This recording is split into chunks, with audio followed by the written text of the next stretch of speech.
Sa akin na, 1 second, 2 seconds. Well, sila ay nagkakaroon ng ano ba yan? Bayanihan. Lutoang portion, Baysanan? bayanihan, Manunulungan. manunulungan. Yan. So, busy-busy sila. So, ako ay isang videographer. Di ba? O, maganda yung aking pagkakabidyo at sila ay lahat ay nakatalikod. Hindi ko sila mabidyo ng harap kasi hindi ganun kalaki ang aming malaki pero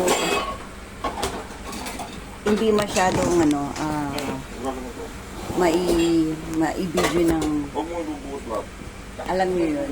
Ugasan, Kung sino yung taong pwedeng videohan. Ayan.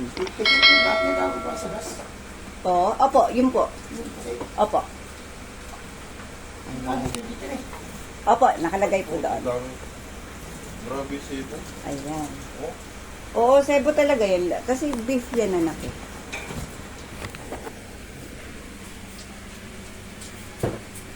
Ang mga manunulungan.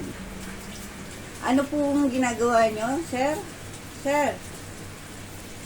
Sir? Suplado si sir, oh. Sir, ano po ba yan? Nagugas. Nagbabalat ng patatas. Yan, yan ang ginagawa naman ito. Yung isa. Yan po ay aking anak at ito ang aking asawa. Bakit ito? Time check. Tumingin ko pa. It's already Ayan. Mamaya ako magagawa. lunchtime na pero ito pa lang ang niluluto namin pang lunch. Ayan, late na kaming nagising. Kaya ngayon pa lang nagre-ready yung aming mga kusinero.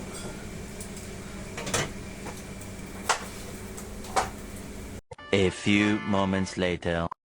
This is called family bonding. Where are you? Come on. Palay ko. Nakalive ka. Ipapagyan ang stick.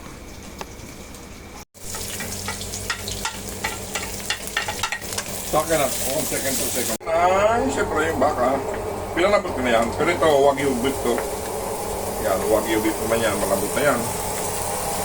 Malambot at yan. Okay. Malaking papalatsi. Ito, yung aking pinalabot na baka. Yan.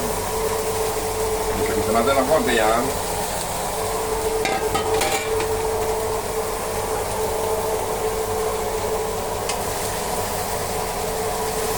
Luto nga pala.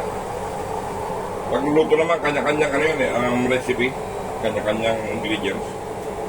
As long na masaya ka sa ginagawa mo at may puso ang pagluluto, masarap yan.